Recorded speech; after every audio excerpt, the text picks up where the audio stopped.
So guys ये news specially 9th और 11th standard के बच्चों के लिए है। प्लीज कमेंट करके मुझे बताना पूरी चीजें देखने के बाद, क्योंकि इसके ऊपर मैं एनालाइज करके भी बताऊंगा कि मुझे देखो हर सिक्के के दो पहलू होते हैं। तो आपको क्या सही लगा, आपको क्या गलत लगा, आप इसके बारे में क्या सोचते हो, आप इसको अच्छा सोचते हो, खराब सोचते हो, जो भी, हर सबका अलग अलग व्यू होगा। तो आप क्या सोचते हो प्लीज कमेंट करके मुझे जरूर बताना, क्योंकि आपका कमेंट बहुत ज्यादा जरूरी है, क्योंकि ये कमेंट लोगों तक पहुंचेगा तो हो सकता है इसमें कुछ और चीजें ऐड हो।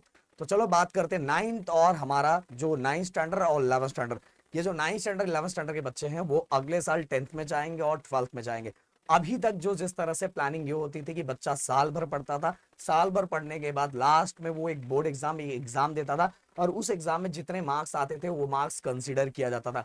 साल भर में वो स्कूल लेवल पे यूनिट टेस्ट दे, प्रीलियम्स दे, जो भी एग्जाम थे उसके मार्क्स फाइनल एग्जाम में ऐड नहीं किए जाते थे, फाइनल मार्क्स कंसीडर किया जाता था। बट गाइस आप सभी को पता है कि जैसे न्यू एजुकेशन पॉलिसी आई, वैसे बहुत सारे जगह इधर उधर फैलना स्टार्ट हुआ। हो सकता है बोर्ड एग्जाम कैंसिल हो जाए, बोर्ड एग्जाम ना हो, ऐसा वैसा ये वो। बट मैं स्टार्टिंग से ही एक चीज बोलता आया हूं और स्टार्टिंग से एक चीज कहता आया हूं कि हो सकता है ये बोर्ड शब्द हटा दिया जाए, बट भाई ये एग्जाम शब्द नहीं हटाया जाएगा, एग्जाम्स का तरीका चेंज किया जाएगा, पर एग्जाम्स खत्म नहीं किया जाएगा। तो गाइस यहाँ एक बहुत बड़ा अपडेट उठ के आ रहा है, और मैंने बोला कि आपका आपका ये जो विचार है, आप जो सोचते हैं वो कमेंट जरूर करना, क्योंकि मैं ये देखना चाहता हूँ कि हर बच्चे इसके बारे में क्या सोचते हैं। तो क्लियर कट बोलना चाहूंगा कि आप सभी को पता है कि न्यू एजुकेशन पॉलिसी अब हो सकता है अगले साल तक अपने 10th और 12th में भी, मतलब 10th स्टैंडर्ड और 12th स्टैंडर्ड में भी आ जाए, क्योंकि आप सभी को हो सकता है पता हो या ना पता हो, बट ग्रेजुएशन में ये चीजें लगभग ला दी गई है। बहुत सारे ग्रेजुएशन में उस तरह के सिलेबस को चेंज कर दिया गया, जैसे डिप्लोमा की मैं बात करूं उसके अंदर केस स्कीम आ गया और वो उसी के तहत आया हुआ है।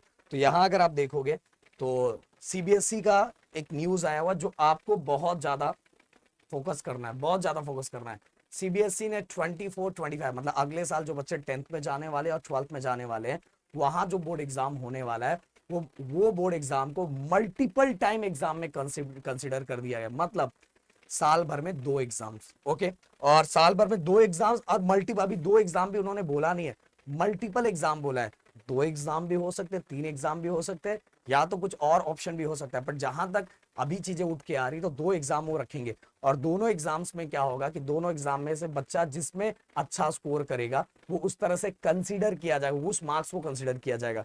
पर मैं एक बात पूछना चाहता हूँ आप सभी से, जिस तरह से अभी रिपोर्ट्स आ रही है हो सकता है इसमें आगे जाके कुछ चेंज हो, और अब मतलब अब कंफर्म है, आप समझ लो कि अगली बार आप लोग को भी लगभग बहुत ज्यादा चांस है कि आपको भी अगली बार दो बार एग्जाम देने का मौका मिले या उससे ज्यादा।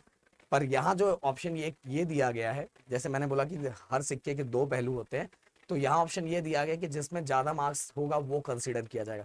अब मैं आप सभी से ये पूछना चाहता हूँ कि मान लो आप पहली बार पढ़े और आपका मार्क्स, अच्छा समझ लो ये समझ एक टॉपर बच्चा है जिसने दिन रात मेहनत करके 90% स्कोर किया। अब क्या मुझे बताओ कि वो खुद बच्चा सेकंड एग्जाम नहीं देना चाहेगा? वो देना चाहेगा, ज्यादातर बच्चे देना चाहेंगे, इवन उनके पेरेंट्स भी उनको फोर्स करेंगे, भाई क्या और तू कर सकता है, और कर सकता है, और कर सकता है। फिर बच्चे ने जितना दिन रात मेहनत पहले किया उससे भी ज्यादा मेहनत करना लगेगा, मतलब और ज्यादा स्ट्रेस लेगा। ओके, और ज्यादा मेहनत, क्योंकि हमें ग्राउंड रियलिटी पता है ना, हमें ग्राउंड रियलिटी पता है कि पेरेंट्स ये थोड़ी बोलेंगे यार रहने दे तू एग्जाम मत दे, 90% बहुत अपने लिए।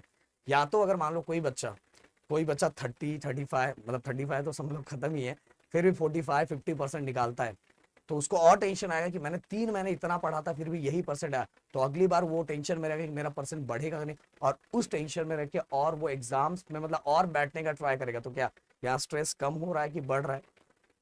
क्योंकि घर वाले थोड़ी उसको बोलेंगे 40% ही निकाला, क्योंकि बोर्ड जब ये वर्ड आ जाता है ना, फाइनल एग्जाम, बोर्ड एग्जाम, ये सभी कहा जाता है, तो हमारे पेरेंट्स बहुत ज्यादा चौकन्ने हो जाते हैं, बहुत ज्यादा स्ट्रिक्ट हो जाते हैं, और हर चीजें हमसे पूछना स्टार्ट करते हैं। तो किस स्कूलों में, मतलब किस घरों के अंदर ये रोका जाएगा नहीं यार चलेगा तू ये निकाल दिया? बहुत कम ही ऐसे पेरेंट्स होंगे जो इन चीजों पे उतना ज्यादा फोकस नहीं करते, पर ज्यादातर पेरेंट्स का प्रोपोर्शन अगर मैं बोलूँ तो यही रहेगा कि भाई तूने निकाला 45% निकाला, अगले एग्जाम में तेरा आना चाहिए। तो बेचारा उस पर बहुत ज्यादा घर पे पूरा प्रेशर रहेगा, दिन रात उसको पढ़ना रहेगा। मतलब कहने का मतलब यहाँ अभी तक बोर्ड एग्जाम ऐसा रहता है कि ताकि बोर्ड एग्जाम बच्चा जैसे अभी का अभी जो चल रहा है बच्चा लास्ट के 1 डेढ़ महीने पढ़ता था। और जो सच्चाई है, कुछ बच्चे, कुछ रेयरली कुछ बच्चे ऐसे रहते हैं जो स्टार्टिंग से बहुत दबा के पढ़ते हैं, पर ज्यादा प्रोपोर्शन बच्चों का ये रहता है कि वो लास्ट के 1 डेढ़ महीने या 2 महीने ही पढ़ते हैं, और 2 महीने में पढ़ के वो एक बार एग्जाम आता है, एक ही बार घर पे सुनते हैं और एक ही बार सुन के खत्म हो जाता है। और यहाँ मल्टीपल एग्जाम, ग्राउंड रियलिटी है कि घर में बेचारा हो कि जितने बार एग्जाम उतने बार सुनेगा, क्योंकि ये एग्जाम ऐसा कंसिडर होगा कि यार ये फाइनल, ये बोर्ड एग्जाम जैसा हो रहा है, तो उतनी बार वो सुनता रहेगा।